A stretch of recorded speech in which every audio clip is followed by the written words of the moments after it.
Alright, what's up, y'all? So I'm back on this, working on this template, and let me get this other piece.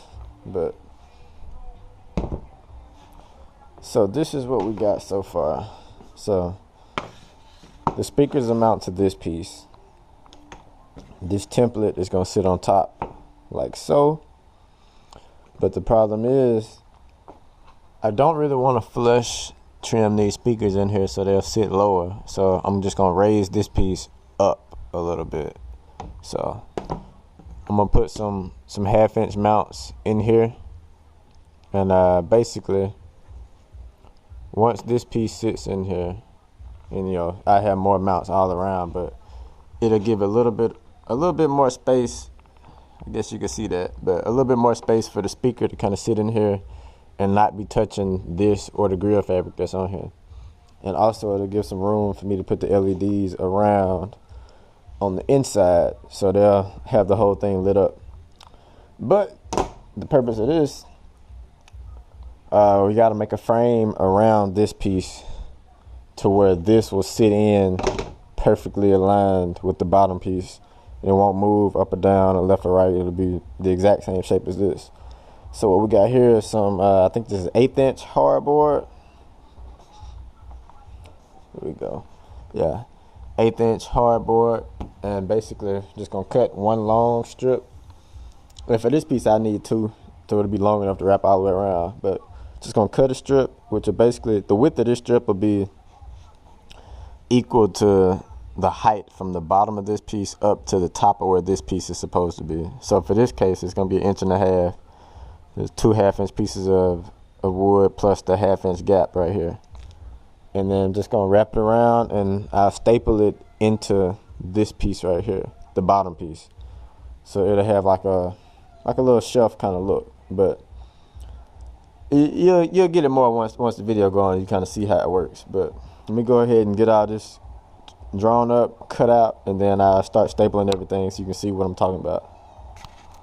All right, so after you get a few pieces cut out, see, this is one, and just clamping the other piece down so I can trace that instead of having to re-measure everything for, every line. So use what you got, make it work. But basically, let me try to set this up real quick so you can see what I mean.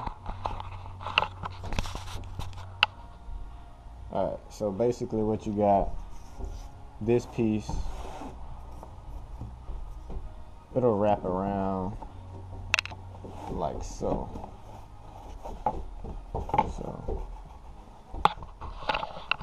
And anyway, I think you can kind of get the idea. So this piece will go around. It'll be like a wall.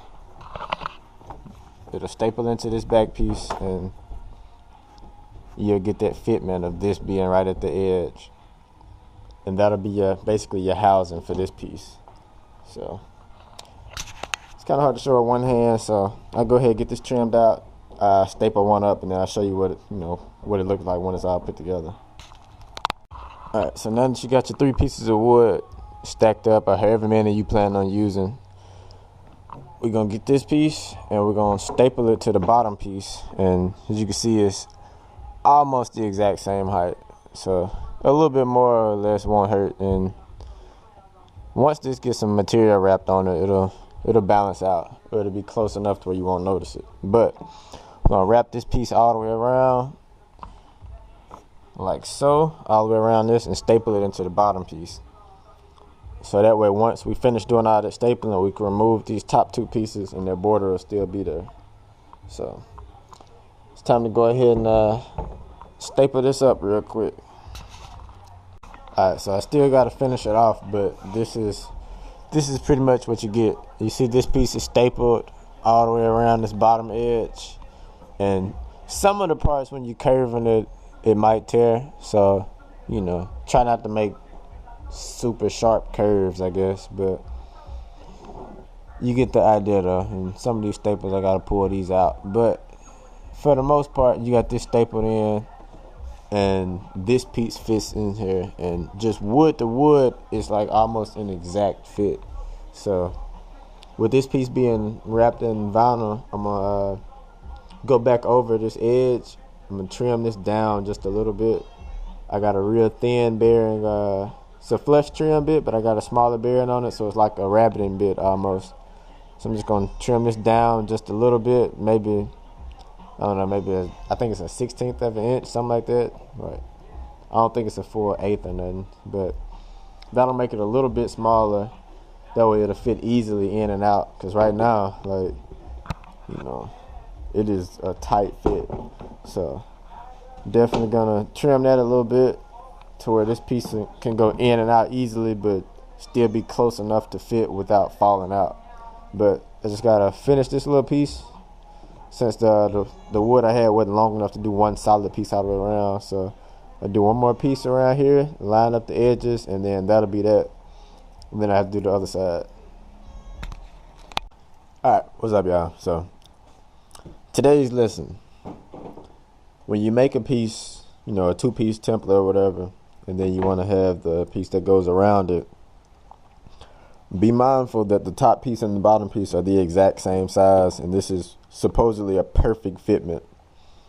But with a perfect fitment, you have to put it in there perfectly, which is not the easiest thing to do. Not the most actual, it's not really that possible, really. Like, once you get this stuff going, it's not going to be a perfect fit. So what you do, we're taking this to the router. We're going to trim this down just a little bit. And it'll be just small enough to where it'll fit in. And as you can see, it's a flush trim bit, but I got a smaller bearing on it. So the cut is going to be just this much, like, you know, as much as my fingernail is right now. But it's going to shave off just that little bit all the way around this.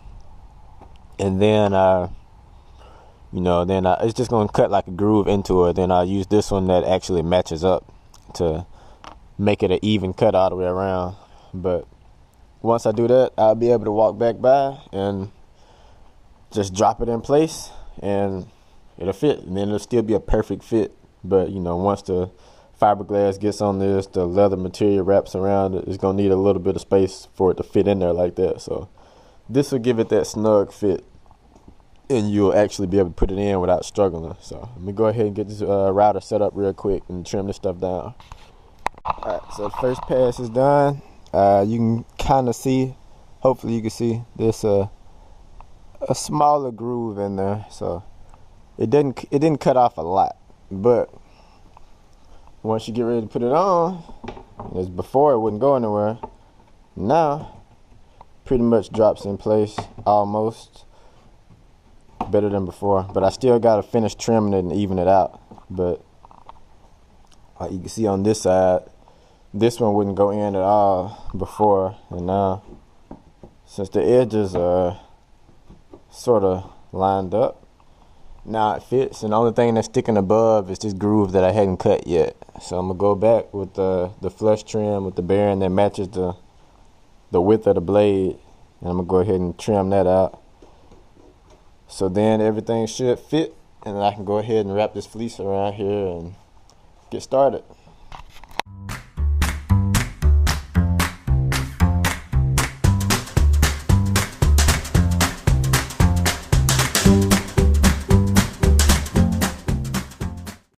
Alright, so I don't know if that headshot came through or not, but anyway, the pieces are routed, they're a little smaller, they fit in there perfect. I still got to put the little mounts for the magnets and all of that that'll raise it up to this height and keep it from touching the speakers, but that's later. But this one, same thing, in and out with ease, no problem. So that's done. So we should be done with the router for the rest of this whole project, unless I come back and do something here.